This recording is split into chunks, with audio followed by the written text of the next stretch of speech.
ပြီဆရာတို့အဲ့တော့ဒီမေကွန်ဟောင်းလေးကိုကြည့်ကြည့်မယ်နော်တော်ဒီမှာဆရာတို့ဘာပြောထားလဲဆိုတော့ Super 1 Steel စက်ရုံရဲ့တဲ့ကာလာတို့ထုတ်လုပ်မှုဆက်သွယ်ချက်ကိုအောက်ပါဇယားတွင်ဖော်ပြထားသည်ဆိုပြီးတော့ဆရာတို့ကိုလုံသားရေအတွက်ပေးထားတယ်နော်ဥယျာဉ်နဲ့ပေါ့နော်3ညနဲ့10ထိလာတယ်နောက်စုစုပေါင်းထုတ်ကုန်ပေးထားတယ်unit ပေါ့နော် unit ဆိုပြီးတော့ဆရာတို့သူဒီမှာပေးထားတယ်ပေါ့ okay နံပါတ်1ပေါ့နော်နံပါတ်1မှာသူကဆရာတို့ဗာမေးလဲဆိုတော့လုံသားရဲ့ပြန်များထုတ်ကုန်လုံသားရဲ့အစွန်းထွက်ထုတ်ကုန်တို့ကိုရှာပါလို့ပြောထားတယ်အဲ့တော့ဆရာတို့ဒီနံပါတ်1ကိုစပြောမယ်နော်ဆိုတော့အဲ့တော့နံပါတ်1ဆိုတဲ့အတွက်နံပါတ်1ပေါ့နော်သူကဆရာတို့ကိုပြန်များထုတ်ကုန်တွက်ခိုင်းတယ်အစွန်းထွက်ထုတ်ကုန်တွက်ခိုင်းတယ်အဲ့တော့ဆရာတို့ကပြန်များထုတ်ကုန်ရဲ့ definition ရေးမယ်ပုံသင်နည်းရေးမယ်နောက်အစွန်းထွက်ထုတ်ကုန်ရဲ့ definition ရေးမယ်ပုံသင်နည်းရေးပေးမယ်เนาะဒါကိုအရင်လို့ပြီးတော့မှဆရာတော်ကစပြီးတော့တွက်မယ်เนาะဆိုတော့သူကဆိုတော့ဒါလုတ်ပေးထားတဲ့လုတ်သားရည်အတွက်เนาะ3ည1နဲ့3 4 5 10ထိလာမယ်ပေါ့စုစုပေါင်းထုတ်ကုန်ကသူကဒီမှာဆရာတော်က3ည5 20 45နောက်60 80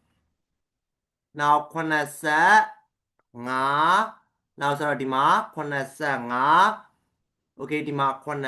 80ဒီမှာဆရာတို့60ဒီမှာ45ဟုတ်လားအဲ့တော့ဆရာတို့ပြန်များထုတ်ကုန်ရှာမယ်ဆိုတော့ပြန်များထုတ်ကုန်ကဆရာတို့တစ်ကနေစမယ်စုစုပေါင်းထုတ်ကုန်ကိုတီးမယ်လုံသားရည်တွက်နဲ့စမယ်အဲ့တော့9ကိုတီးပြီးတော့1နဲ့စမယ်900เนาะ20ကိုတီးမယ်2နဲ့စမယ်10ရမယ်เนาะနောက်45ကိုတီးမယ်ဆရာတို့3နဲ့စမယ်အဲ့တော့45ကိုတီးပြီးတော့ဆရာတို့3နဲ့စ45ကိုတီး3နဲ့စတော့15ရမယ်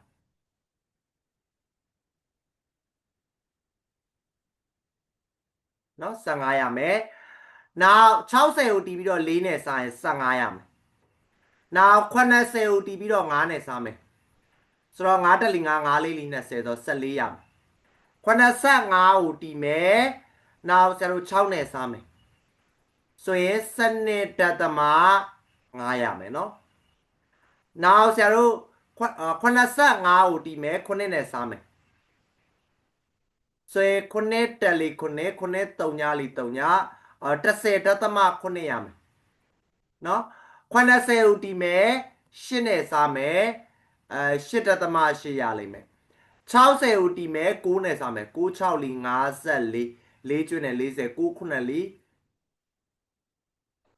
sorry 9 6လီ54 6ကျွန်းနဲ့60နော်9 9လီ63ဆို9 6လီ6လီ8တက်ဆို6တက်သမ9ရမယ်နော်နောက်45ကိုတီးမယ်10နဲ့စားမယ်ဆိုတော့4တက်သမ5ဆိုတော့ဆရာတို့ calculator သုံးပြီးတော့မယ်နော်ဟုတ်ပြီဆရာတို့အဲ့တော့ပြန်များထုတ်ကုန်ရသွားပြီဟလားအစွန်းထွက်ထုတ်ကုန်ဆိုတော့အစွန်းထွက်ထုတ်ကုန်ကိုလိုချင်ဆရာတို့ကစုစုပေါင်းထုတ်ကုန်ပြောင်းလဲမှုကိုတီးကုန်ထွက်ပြောင်းလဲမှုနဲ့စားအဲ့တော့ဆရာတို့9ထဲက3ညောင်းနှုတ်တော့9ကို1ထဲကနေ3ညနှုတ်တော့1အဲ့တော့9ကိုတီးမယ်1နဲ့စားမယ်ဆိုရင်ဆရာတို့ဒီမှာ9ရမယ်နော်သူကကြတော့ဆရာတို့က20ထဲက9အောင်နှုတ်ရင်15နော်20ထဲက9အောင်နှုတ်ရင်15နှစ်ထဲက1ကိုနှုတ်ရင်1အဲ့တော့15ကို1နဲ့စားတော့15ပေါ့နော်နောက်တစ်ခုကကြတော့45ထဲက20ကိုနှုတ်ရင်25 3ထဲက2ကိုနှုတ်မယ်1 25ကို1နဲ့စားတော့25နော်နောက်60ထဲက45ကိုနှုတ်မယ်60ထဲက45နှုတ်တော့15 4ထဲက3နှုတ်တော့1အဲ့တော့15ကို1နဲ့စားတော့ဒီမှာ15 80ထဲက60ကိုနှုတ်တော့10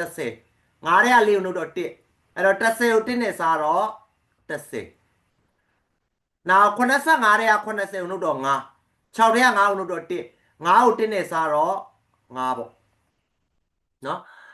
သူကြတော့85ထဲက85တော့3ညပေါ့နော်ဆိုတော့3ညပဲရမလား80ထဲက85ကိုနှုတ်ရင်အနှုတ်5 8ထဲက9ကိုနှုတ်တော့1ပေါ့နော်အဲ့တော့အနှုတ်5ကို1နဲ့စားတော့အနှုတ်5နောက်60ထဲက80ကိုနှုတ်တော့အနှုတ်10 9ထဲက8ကိုနှုတ်တော့1 အဲ့တော့ဒီမှာအနှုတ်30ပဲပြန်ရအောင်45တဲ့က60အနှုတ်တော့အနှုတ်15 30တဲ့က9အနှုတ်တော့1အနှုတ်15ကို1နဲ့စားတော့အနှုတ်15ဟုတ်ပြီနော်အဲ့တော့သူရှာခိုင်းတဲ့မိကုန်းနံပါတ်1ပြီးသွားပြီဆရာတို့နော်သူရှာခိုင်းတဲ့မိကုန်းနံပါတ်1ပြီးသွားပြီဆရာတို့ပြန်များထုတ်ကုန်ရသွားပြီလူသားရဲ့အစွန်းထွက်ထုတ်ကုန်ရသွားပြီတော့နော်ဆိုတော့နှစ်ခုရသွားပြီဟုတ်ပြီအဲ့ဆိုရင်ဆရာတို့ဘာလို့ကမလဲကြည့်ကြအောင်မိကုန်းထပ်ပြီးနံပါတ်2မှာနံပါတ်2မှာသူကစုစုပေါင်းထုတ်ကုန်နောက်ပြန်များထုတ်ကုန်အစွန်းထွက်ထုတ်ကုန်မြင်းကွေးများရေးဆွေးအဲ့ဒီအရင်လုံးမယ်နော်ဆိုတော့အဲ့ဒီရင်လုံးမယ်ဆိုတော့ဆိုတော့မြင်းကွေးတွေဆွဲရမှာပေါ့နော်မြင်းကွေးဆွဲရမယ်ဆိုတော့ downline ဝင်ရိုးတစ်ခုလာမယ်နောက်အလျားလိုက်ဝင်ရိုးတစ်ခုလာမယ်ပေါ့ downline ဝင်ရိုးကဆိုတော့ထုတ်ကုန်နဲ့သွားမယ် downline ဝင်ရိုးတစ်ခုလာမယ်နော်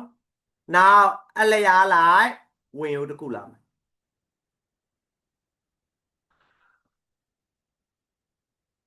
ဆိုတော့ downline ဝင်ရိုးကဆရာတို့ကထုတ်ကုန်နော်ထုတ်ကုန်ဆိုတော့သူကဆရာတို့ unit နဲ့ပြောထားတော့ဆရာတို့ကလည်းဒီမှာလဲ unit ပေါ့နော် unit အလျားလိုက်ဝင်ရိုးကလုံသားရေအတွက်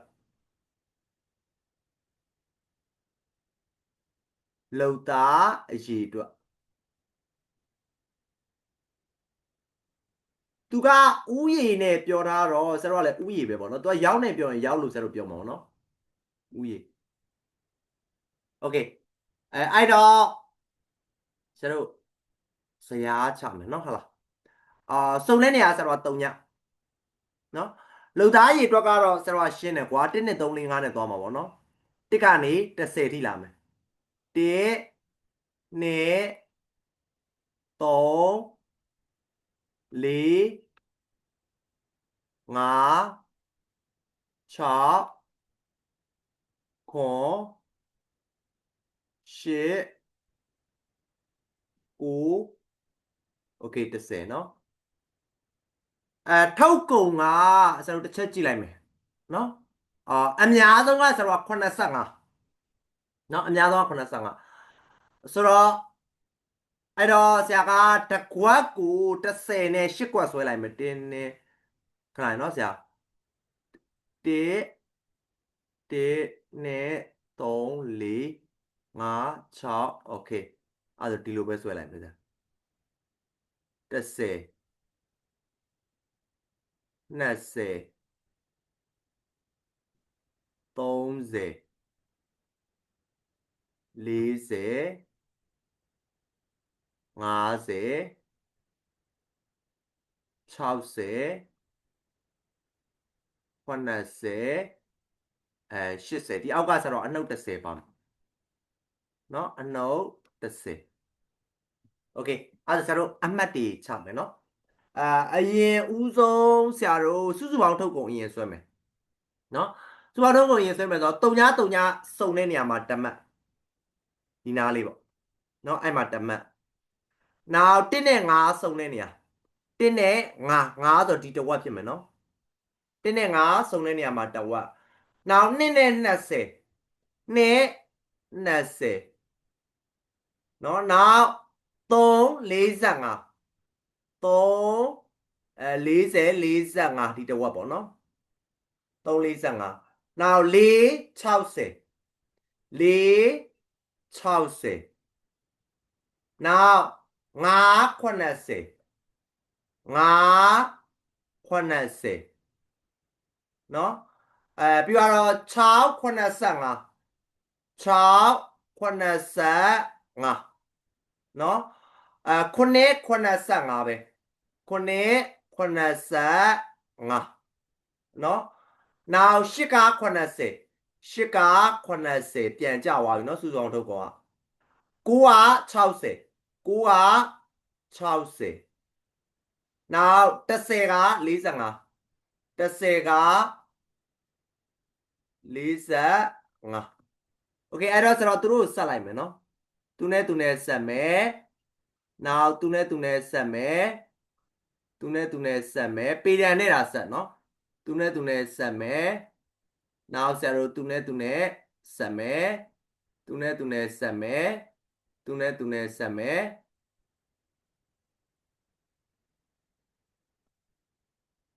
နဲ့ဆက်မယ်ဒါကဆရာစုစုပေါင်းထုတ်ကုန်မြင်ကွေ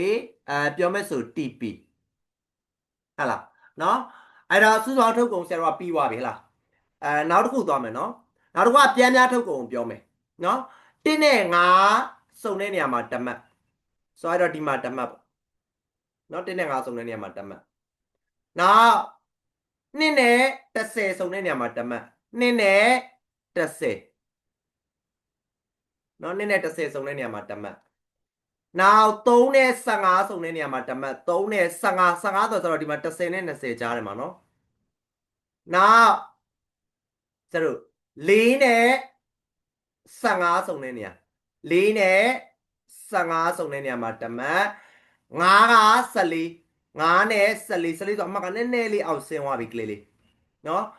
နောက်6နဲ့စနစ်တသမ5 6နဲ့စနစ်တသမ5နော်နောက်9နဲ့10တသမခွန်9နဲ့10တသမခွန်နောက်8နဲ့8တသမ8 10အောက်ရောက်သွားပြီ8နဲ့8တသမ8နောက်9နဲ့6တသမခွန်9နဲ့6တသမခွန်10နဲ့4တသမ5 10နဲ့4တသမ5โอเคအဲ့တော့ဆိုတော့အဲ့ဒီအမှတ်တွေအကုန်လုံးကိုဆက်လိုက်မယ်သူနဲ့ဆက်မယ်သူနဲ့ဆက်မယ်နောက်သူနဲ့ဆက်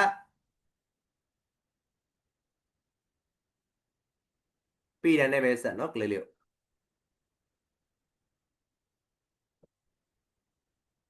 ဟုတ်ပြီဒါကကြတော့ဆရာတို့ကပြန်များထုတ်ကုန် AP အဲ့မှာအမှန်တော့ဆိုတော့ပြန်များထုတ်ကုန်ဆိုတော့တုံညာမပေါအောင်နော်ဒါပေမဲ့ဒီတုံညာနဲ့ဒီအမှတ်နဲ့ဟိုဆရာတို့ကဒီလိုနည်းနည်းလေးခွာအောက်ကမြင်းနဲ့မထက်စေနဲ့နော်ဆက်လိုက်သူက textbook ထဲမှာသူကတုံညာပါထည့်ယူတာလို့နည်းနည်းလေးခွာပြီးတော့ဆက်လိုက်နော်ဟိုဟာနေရပြီဆရာနည်းနည်းတော့ကျဲဝိုင်းနော်ကလေးလေးဆိုတော့သူနဲ့ကိုနည်းနည်းလေးမတိမတာလေးပေါ့ကလေးอ่ะโอเคနော်โอเคဒီလိုမျိုးလေးနော်ဒါပြန်များထုတ်ကုန် AP ပြောရပြီနောက်အစွန်းထွားထုတ်ကုန်ပြောတော့မယ်အစွန်းထွားထုတ်ကုန်တစ်ချက်သတိထားမယ်နော်သူကလုံသားရည်တော့မှသတိထားမှာဆိုရင်ကျွန်တော်တို့မှာတစ်ဆိုရင်ကျွန်တော်3ညနဲ့1နဲ့ကြား5နော်တစ်ဆိုရင်3ညနဲ့1နဲ့ကြား5ဆိုတော့ဒီတဝက်နော်နောက်နှစ်ဆိုရင်1နဲ့2နဲ့ကြား15ကြား15ဆိုတော့ဒီနားလေးမှာဖြစ်မယ်နော်နောက်3ဆိုရင်2နဲ့3နဲ့ကြားsorry နှစ်က10နှစ်က10เนาะဆရာကြီးခုနကြီးအဲ့ဒါမှားတ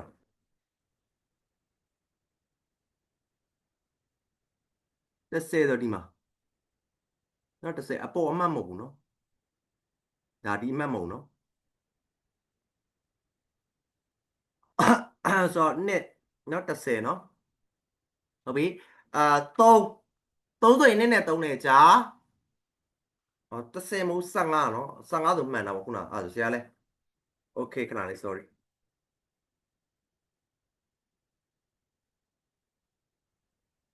15ဆိုရင်ဆိုတော့ဒီပေါ်လေးမှာပြင်မှာပေါ့နော်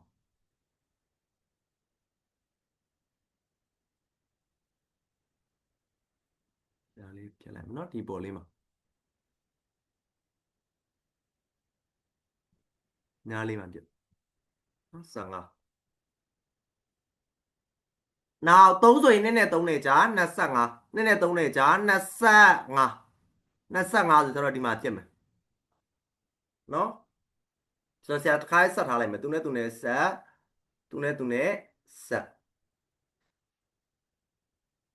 ပြီးရင်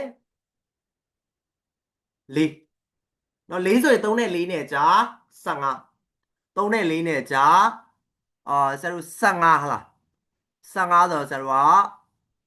ဒီနားလေးမှာဖြစ်မယ်နော်သူနဲ့ဆက်နောက်5ဆိုရင်4နဲ့5နဲ့ကြား10 4နဲ့5နဲ့ကြား10ဆိုတော့ဒီမှာပေါ့ကလေး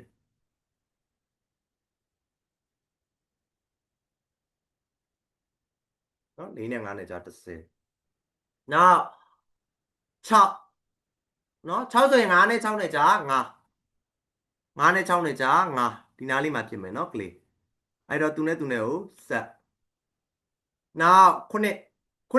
ဆိုရင်ဆိုတော့6နဲ့9နဲ့ကြာ3ညဆိုတော့ဒီမှာဟလာသူနဲ့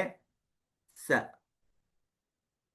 နောက်8နော်8ဆိုလို့ရှိရင်ဆိုတော့9နဲ့8နဲ့ကြာအနှုတ်9 9နဲ့8နဲ့ကြာအနှုတ်9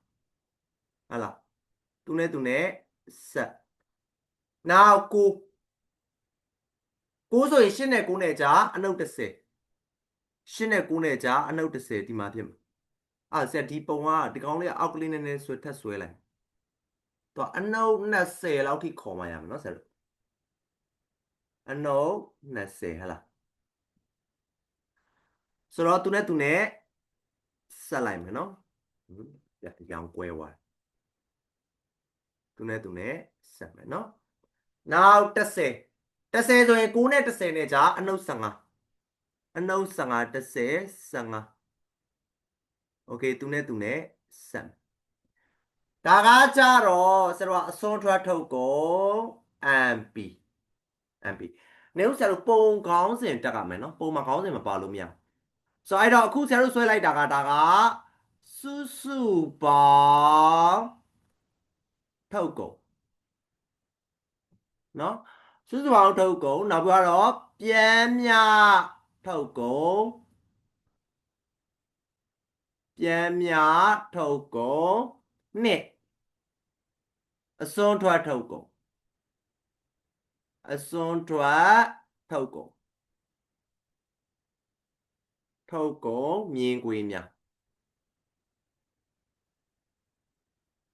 မြင်ကွေများခေါင်းစဉ်ဆိုတော့မြင်တာပေးပေါ့နော်ဒါကခေါင်းစဉ်ဆိုတော့သူ့ကိုမြင်တာလိုက်โอเคနော်အဲ့တော့ကျွန်တော်ဘာလုပ်မလဲဆိုတော့ထုတ်လုပ်မှုအဆင့်တွေပိုင်းမယ်ထုတ်လုပ်မှုအဆင့်ပိုင်းမယ်ဆိုရင်ကျွန်တော် AP နဲ့ MP စုံတဲ့နေရာမှာတစ်ဖြတ်ဟုတ်ပြီနော်နောက် MP 0မှာတစ်ဖြတ်ရပြီဒါဆိုရင်သူကထုတ်လုပ်မှုအဆင့်1နော်သူကကြတော့အဆင့်2